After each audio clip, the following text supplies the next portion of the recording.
Hello छात्रों, स्वागत है आप सभी लोगों का हमारे एचएम कोचिंग सेंटर के इस यूट्यूब चैनल में। प्यारे छात्रों, जैसा कि पर्यावरण की श्रृंखला हम लोग पढ़ रहे हैं और आज हम लोग पर्यावरण की जो श्रृंखला चल रही है उसी के अगली टॉपिक पे हम लोग चर्चा करेंगे। जैसा कि आप लोग जानते हैं, हम पढ़ा रहे हैं इसमें पर्यावरण तथा मानव के मध्य में संबंध। इसमें हम लोग 2 पॉइंट की चर्चा ऑलरेडी कर चुके हैं, आखेट काल की तथा पशुपालन काल की। आज हम लोग अगली जो चर्चा करने वाले हैं वो चर्चा करेंगे हम लोग कृषि काल की तथा प्रौद्योगिकी काल की। इसके हम लोग चर्चा करेंगे, ठीक है। तो चलिए आज हम लोग चर्चा करते हैं सबसे पहले कृषि काल की, लेकिन कुछ पॉइंट्स अभी हम लोग चर्चा कर लेते हैं फिर से पशुपालन काल की, ठीक है। इसके बाद पुनः हम लोग कृषि काल की चर्चा करेंगे। लेकिन उससे पहले यदि आप चैनल पर नए हैं तो चैनल को सब्सक्राइब करें और बेल आइकन को दबा लें, जिससे जो अगली वीडियो है आपको प्राप्त हो जाए। एक बात और कि आप लोग शेयर कर दिया करें वीडियो को और लाइक जरूर किया करें तथा कमेंट करके हमको बताया करें कि आपको हमारी क्लास कैसी लगी, ठीक है। आइए हम लोग देखते हैं और अगले पॉइंट की हम लोग चर्चा करेंगे, लेकिन उससे पहले थोड़ी सी बातें पशुपालन की काल की और भी हो जाती हैं। तो ध्यान दें आप सभी लोग कि पशुपालन काल में भी अभी मानव जो थे वो अस्थायी रूप से अपना निवास नहीं करते थे। एक चीज़ और है कि पशुपालन काल में सर्वप्रथम मानव ने समूह में रहना प्रारंभ किया। ये मैं टॉपिक में लिखवा चुका हूँ। समूह में रहना ये लोग प्रारंभ इसलिए किए क्योंकि पशुओं की सुरक्षा करना इन लोगों का मुख्य उद्देश्य था और पशुओं की सुरक्षा के लिए सबको एक समूह में रहना ही पड़ेगा। तो मानव ने सर्वप्रथम समूह में रहना कब शुरू किया, ये प्रश्न पूछता है। तो पशुपालन काल में मानव ने सर्वप्रथम समूह में रहना शुरू किया, लेकिन मानव का अभी अस्थायी निवास नहीं था। पशुपालन काल के मानव को सामाजिक मानव कहा जाता था, लेकिन इस काल के मानव का भी अभी कोई अस्थायी निवास नहीं था। ये लोग भी चारे की तलाश में जो है एक स्थान से दूसरे स्थान पे अपना निवास बनाया करते थे। तो प्रश्न आपसे पूछता है कि क्या पशुपालन के मानव का जो स्थान था या जो निवास था वह अस्थायी था? तो नहीं, यह अस्थायी नहीं था। अगले काल की हम लोग चर्चा करने वाले हैं और आप सभी लोग हेडिंग बनाएंगे कृषि काल। कृषि काल यानी कि कृषि काल की हम लोग चर्चा करने वाले हैं और इस कृषि काल को ही हम लोग कहते हैं पौधपालन काल। चलिए, कृषि काल की यदि हम लोग बात करें तो कृषि काल के मानव को हम लोगों ने क्या कहा था? तो रूपांतरकर्ता। कृषि काल के मानव को क्या कहा गया?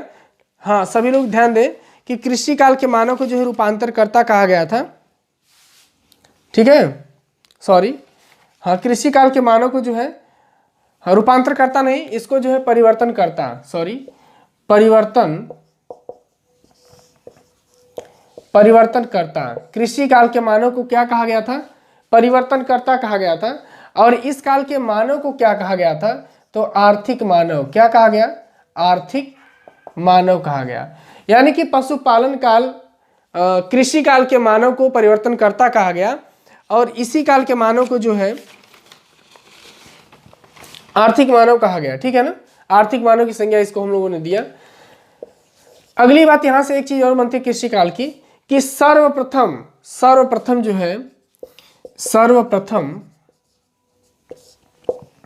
प्रकृति के साथ छेड़छाड़, प्रकृति के साथ छेड़छाड़ करना प्रारंभ किया। यानी कि कृषि काल का जो मानव था ये सबसे पहले जो है प्रकृति के साथ छेड़छाड़ करना प्रारंभ किया, ठीक है ना। ये भी प्रश्न पूछता है। और ये लोग करते क्या थे? तो देखिए, ये लोग कृषि के लिए जो है जंगलों को काट दिया करते थे, ठीक है, या उसको जलाया करते थे। और जैसे ही वहां की उपज क्षमता खत्म हो जाती थी फिर वही काम दूसरी जगह पे करते थे। जैसे जंगलों को काट करके या जला करके स्थान को खाली किया, फिर वहां पे कृषि करते थे कुछ दिनों तक, इसके बाद उसको छोड़ करके चले जाते थे दूसरी जगह पे, फिर वहां कृषि करते थे लोग, ठीक है ना। तो इस कृषि को क्या नाम दे दिया गया? झूमिंग कृषि। क्या नाम दिया गया? झूमिंग कृषि इसको नाम दे दिया गया, ठीक है ना। इस कृषि को क्या नाम दिया गया? झूमिंग कृषि, ठीक है। अब ध्यान दीजिए कि सबसे पहले पौधपालन का जो उद्देश्य मानवों का बना, पौधपालन काल को ऐसे भी आप कह सकते हैं कि प्रकृति का एक बहुत महत्वपूर्ण योगदान ये लोग निभा रहे थे कि पौधपालन करके ये लोग अपना जीवन यापन करना शुरू कर दिए। इसको आप नोट करें, फिर अगले पॉइंट को हम लिखवाते हैं। या स्क्रीनशॉट आप सभी लोग ले लें। चलिए नेक्स्ट अगले पॉइंट की हम लोग चर्चा करते हैं और आप सभी लोग नोट करते चलें, ठीक है।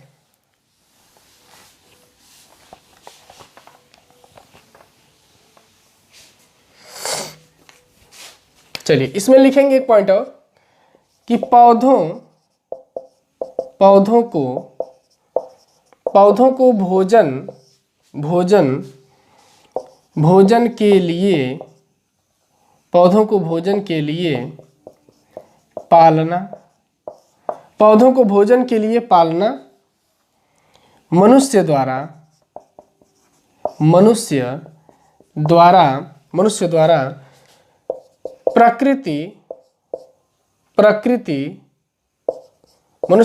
प्राकृतिक पर्यावरण के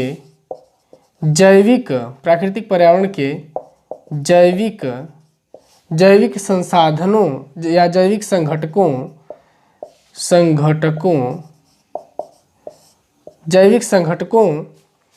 द्वारा विजय हासिल करने का महत्वपूर्ण प्रयास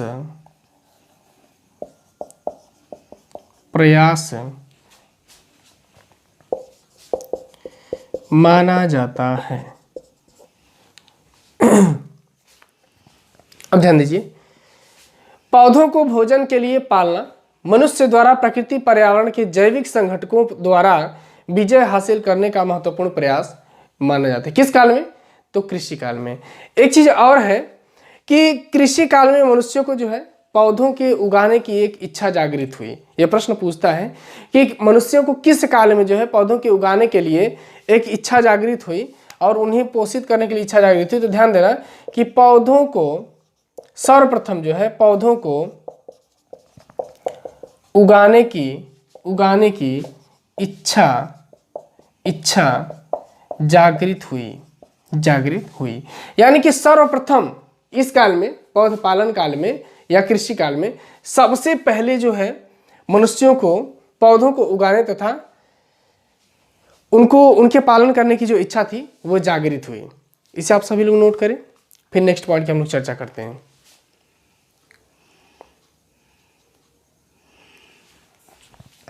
चलिए अगले पॉइंट को हम लोग देखते हैं।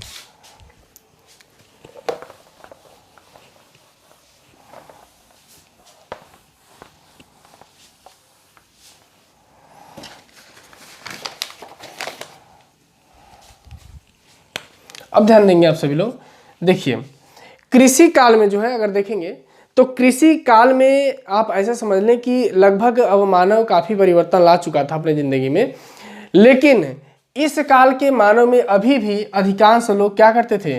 वो घुमक्कड़ थे। क्या थे? घुमक्कड़ थे। अधिकांश लोग अभी भी क्या थे? घुमक्कड़ थे। अब भी यहाँ पे लिखेंगे कि अब भी या अभी भी अधिकांश लोग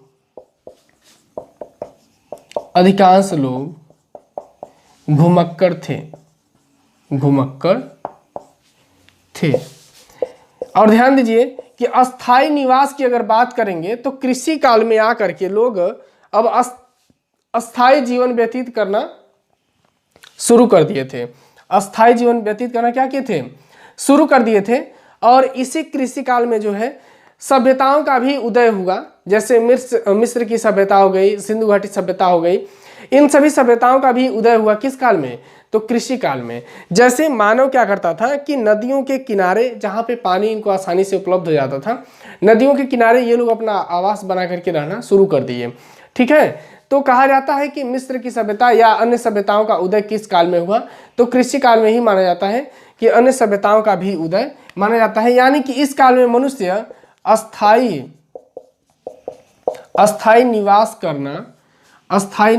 करना शुरू कर दिया था। यानी कि इस काल में आकर के मनुष्य जो है अस्थाई निवास करना शुरू कर दिया था। ठीक है, नेक्स्ट अगले पॉइंट की हम लोग चर्चा करते हैं।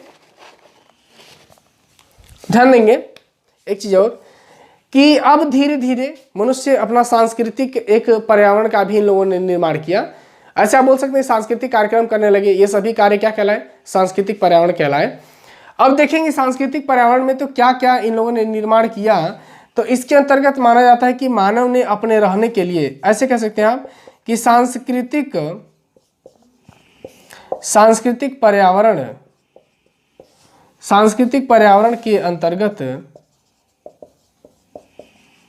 अंतर्गत मानव ने अपने रहने के लिए भवनों का निर्माण,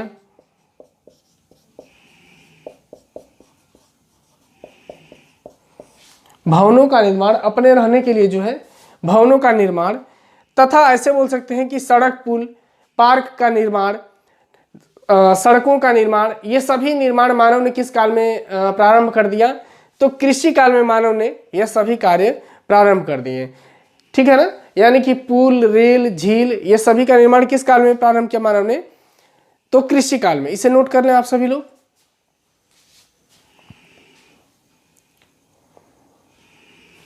चलिए देखते हैं अगले पॉइंट की हम लोग बात करते हैं।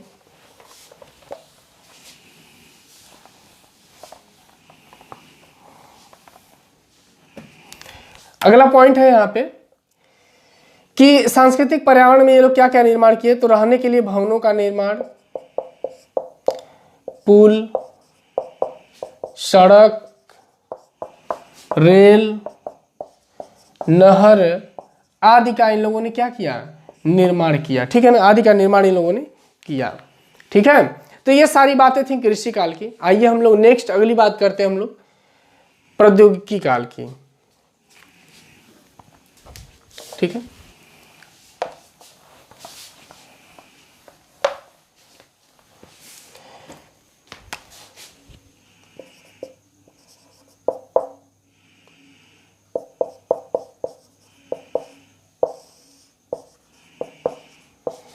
देखिए इसे आप प्रौद्योगिकी काल कहें या विज्ञान का काल कहें या औद्योगिकीकरण काल कहें। ठीक है ना, इस काल के मानव की अगर बात करेंगे तो इसका संबंध प्रकृति के साथ कैसा है, विध्वंसक का है। कैसा है, विध्वंसक का संबंध है। प्रकृति के साथ कैसा संबंध है, विध्वंसक का संबंध है। और इस काल के मानव को हम लोग विध्वंसक मानव भी कहते हैं। ठीक है ना, अब ध्यान दीजिए, इस मानव की अगर बात करें तो ध्यान दें कि इसका जो है जो प्रकृति के साथ जो संबंध है वो सीधा संबंध किसका है, शत्रुता का संबंध है। किसका संबंध है, शत्रुता का संबंध। प्रकृति के साथ कैसा संबंध है इसका, शत्रुता का संबंध है। इसमें हम क्या बात करें, ज्यादा पॉइंट इसमें है नहीं, बस इतना समझे कि आज का ये जो मानव है यही प्रौद्योगिकी काल का मानव है। और इसका जो संबंध है प्रकृति के साथ वो विध्वंसक का संबंध है, शत्रुता का संबंध है। लेकिन एक प्रश्न आपसे करता है कि किस काल के मानव का संबंध मित्रता का संबंध था प्रकृति के साथ में, तो मित्रता का संबंध जो है आखेट काल के मानव का था, जो नुकसान नहीं करता था। लेकिन आजकल के मानव की अगर बात करते हैं तो क्या कर रहा है, खाली नुकसान ही नुकसान तो हो रहा है। ठीक है ना, तो आजकल का मानव जो है ये विध्वंसक काल का मानव कहलाएगा, या जो प्रकृति के साथ संबंध है वो विध्वंसक का संबंध है। ठीक है, इसे नोट करिए आप सभी लोग।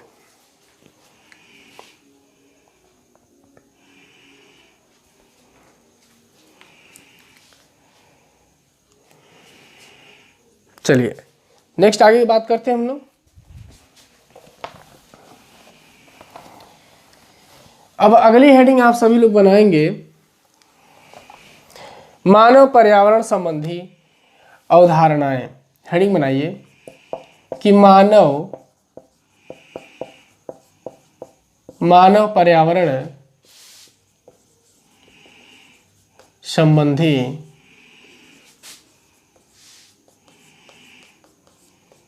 अवधारणाएं। मानव पर्यावरण संबंधी अवधारणाएं, इसमें सबसे पहले अवधारणा की अगर बात करते हैं तो आप लिखेंगे नियतिवादी अवधारणा। पहली हेडिंग डालेंगे आप सभी लोग, नियतिवादी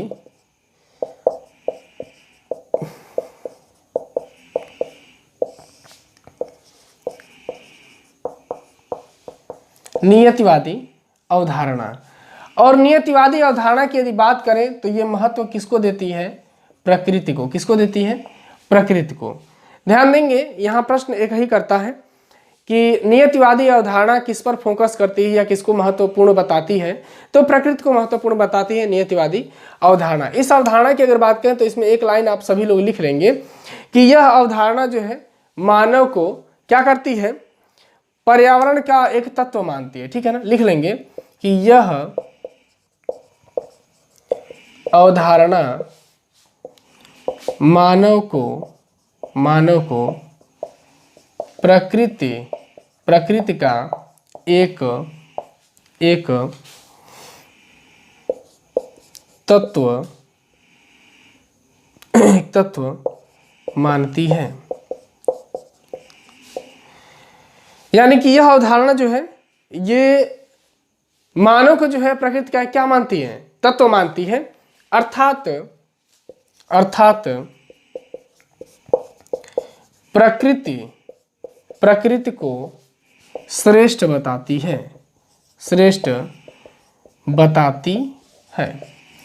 ध्यान देंगे, प्रश्न आपसे करेगा कि वह कौन सी अवधारणा है जो प्रकृति को श्रेष्ठ बताती है? तो नियतिवादी अवधारणा है जो प्रकृति को क्या करती है? श्रेष्ठ बताती है। इसमें अगर एग्जाम्पल की बात करें तो आप ऐसे समझ सकते हैं कि प्रकृति सर्वश्रेष्ठ है, ठीक है ना, और मनुष्य क्या है? इसके हाथ का खिलौना है। लिख लेंगे यहाँ पर कि प्रकृति, जैसे में लिख लेंगे एग्जाम्पल, ठीक है, इसमें लिखेंगे कि प्रकृति श्रेष्ठ, सर्वश्रेष्ठ है। मनुष्य इसके हाथ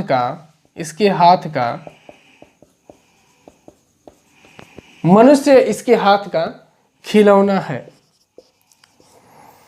यानी कि प्रकृति जो है वो सर्वश्रेष्ठ है और मनुष्य इसके हाथ का क्या है? खिलौना है। एक बात और ध्यान देंगे कि यह अवधारणा यही कहती है कि प्रकृति चाहे जैसे चाहे वो मनुष्य को रख सकती है। मनुष्य को प्रकृति चाहे जैसे चाहे रख सकती है, क्योंकि मनुष्य उसके हाथ का क्या है? खिलौना है। आपको बस इतना याद रखना है कि कौन सी अवधारणा प्रकृति को श्रेष्ठ मानती है। तो नियतिवादी अवधारणा यह प्रकृति को क्या करती है? श्रेष्ठ मानती है।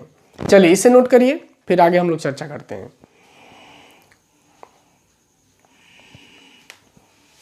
स्क्रीनशॉट आप सभी लोग लेते चले और वीडियो को लाइक कर दें, ठीक है, वीडियो को लाइक करना ना भूलें आप सभी लोग।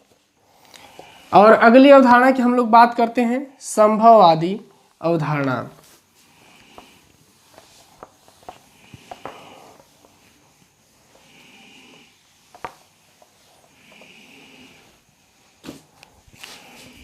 लिखेंगे संभववादी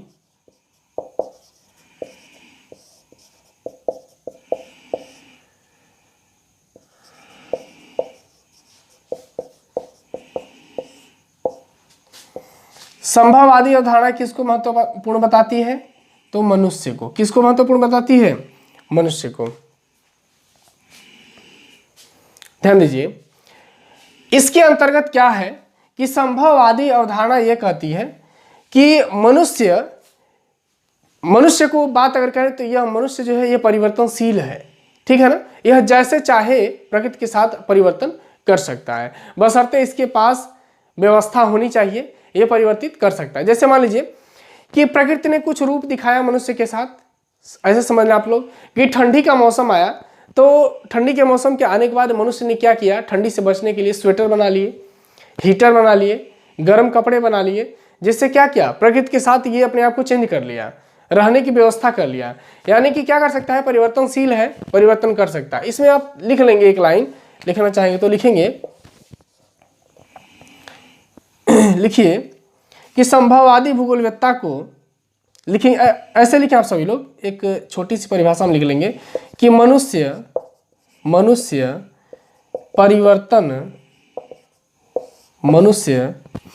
परिवर्तनशील है,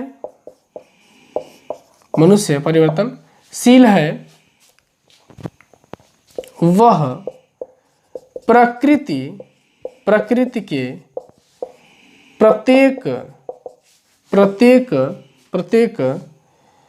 पहलू पहलू पर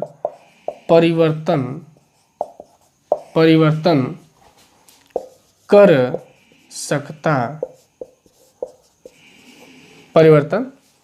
सकता है। यानी कि मानव क्या है, मानव परिवर्तनशील है, वो प्रकृति के हर पहलू पर क्या करेगा, परिवर्तन कर सकता है। ठीक है ना, ये शब्द पे ध्यान देंगे आप सभी लोग। दूसरी चीज है कि वैज्ञानिकता की जो अवधारणा है, वैज्ञानिका की अवधारणा की अगर बात करें, किस अवधारणा पे चलती है वैज्ञानिकता की, जो एक ऐसे बोल सकते हैं कि वैज्ञानिकता जो है किस पर चलती है, साइंस किस पर चलती है, तो संभववादी अवधारणा पर ही चलती है। क्योंकि साइंस की अगर बात करें तो साइंस प्रकृति के साथ क्या करती है, परिवर्तन करती है। ठीक है, जैसे साइंस ने ही तो सब आविष्कार किए हैं। जैसे अगर हीटर की बात करेंगे तो हीटर का आविष्कार किसने किया है, साइंस ने किया है। ठीक है, तो जो भूगोलवेत्ता है वो लोग भी यही बात कहते हैं कि संभववादी भूगोलवेत्ता भी कहते हैं कि पर्यावरण का एक सक्रिय मानते हुए कहते हैं कि मानव प्रकृति पर विजय हासिल कर लेता है। ऐसे समझे कि विजय प्राप्त कर चुका है और उसे हर प्रकार से जो है क्या करेगा, परिवर्तित कर सकता है। यानी कि जो संभववादी भूगोलवेत्ता है वो कहते हैं कि मनुष्य जो है वो प्रकृति पर विजय प्राप्त कर लिया है और चाहे जैसे चाहे वो क्या करता है, परिवर्तन कर सकता है। ये कौन सी अवधारणा कहती है, संभववादी अवधारणा कहती है।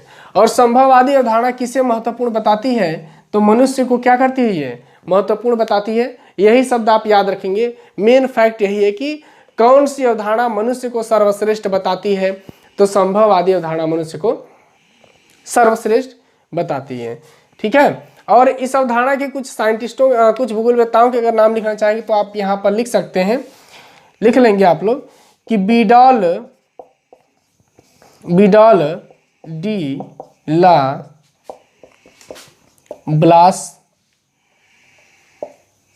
ब्लास, इसके बाद हो जाएंगे ब्रूंज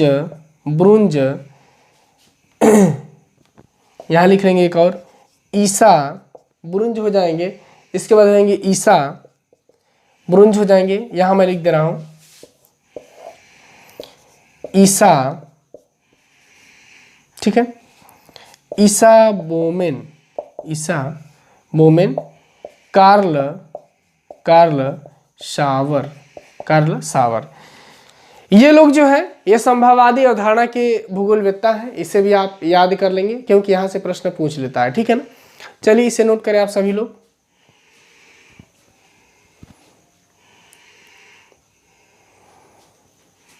चलिए आगे हम लोग बात करने वाले हैं, एक और अवधारणा है जो काफ़ी महत्वपूर्ण है और वहाँ से प्रश्न भी बनता है। तो ध्यान दें, आप हेडिंग बना लें सभी लोग कि नवनियतिवादी अवधारणा, तीसरी अवधारणा है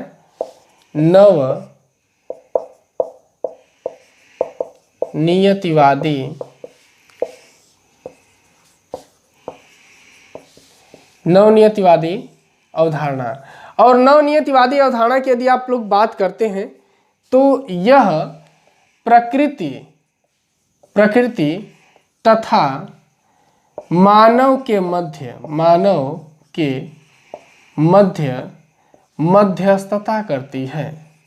मध्यस्थता करती है, ध्यान दीजिए कि नवनियतिवादी अवधारणा जो है यह प्रकृति तथा मानव के मध्य क्या करती है, मध्यस्थता स्थापित करती है। ठीक है, और सर्वप्रथम प्रश्न पूछता है कि सर्वप्रथम जो है ये संभववादी अवधारणा तथा नियतिवादी अवधारणा को किसने नकारा, तो सर्वप्रथम जो है यही नवनियतिवादी अवधारणा जो है ये संभववादी और नवनियतिवादी दोनों को क्या किया, अरे नियतिवादी अवधारणा को खंडित कर दिया। यहाँ पे लिखेंगे आप सभी लोग कि सर्वप्रथम इसने संभववादी व नियतिवादी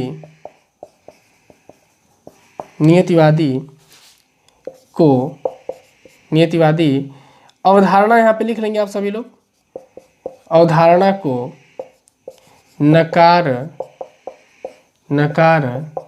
दिया। ध्यान दीजिए, बात करते हैं अगर हम लोग नवनियतिवादी अवधारणा की, तो ध्यान दीजिए यह प्रकृति और मनुष्य को क्या करती है, दोनों को इंपॉर्टेंट बताती है।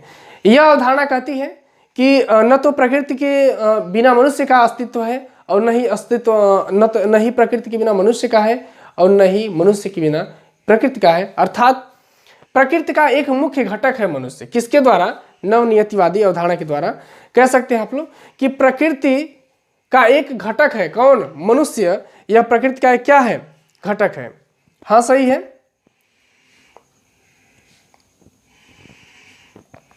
ठीक है, सही है, ठीक है ना। चलिए ध्यान देते हैं एक चीज और। अब देखिए प्रश्न ये है कि मानव और प्रकृति के मध्य में मध्यस्थता का काम कौन सी अवधारणा करती है? तो नवनियतिवादी अवधारणा करती है। ये दोनों को इंपॉर्टेंट बताती है। जैसे अगर मानव प्रकृति का दोहन करता है तो नुकसान किसका होगा? मानव का होगा, मानव को ही दिक्कत होगी, ठीक है ना। इसलिए ये कहती है कि मानव को प्रकृति के साथ समझौता करके रहना चाहिए। समझ रहे हैं ना। और जो धारणीय विकास है या धारणीय अवधारणा की बात करते हैं किस पर है आधारित, तो वो भी नवनियतिवादी अवधारणा पर क्या है? आधारित है, ठीक है ना। धारणीय विकास, हाँ, इस अवधारणा ने, नवनियतिवादी अवधारणा ने जो है ये धारणीय विकास पर भी जोर दिया है। किस पर जोर दिया? तो धारणीय विकास पर नवनियतिवादी अवधारणा ने जोर दिया, ठीक है प्यारे छात्रों। तो ये रहे नवनियतिवादी अवधारणा, और आज हम लोगों ने अवधारणाओं की ही चर्चा कर ली। इसके बाद नेक्स्ट क्लास में हम लोग चर्चा करेंगे पारिस्थितिकी की, ठीक है। तो आज के लिए बस मैं इतना रखता हूँ, फिर अगली क्लास में हम लोग चर्चा करेंगे पारिस्थितिकी तथा पारिस्थितिकी तंत्र की, ठीक है। तो फिर मिलेंगे आप लोगों से अगली वीडियो में पारिस्थितिकी लेसन के साथ में, जो काफ़ी महत्वपूर्ण है पर्यावरण के दृष्टिकोण से। चलिए, और इसे आप सभी लोग नोट कर लें और ज़्यादा से ज़्यादा इसको आप सभी लोग शेयर करें, ठीक है। तो आज के लिए बस इतना ही, धन्यवाद।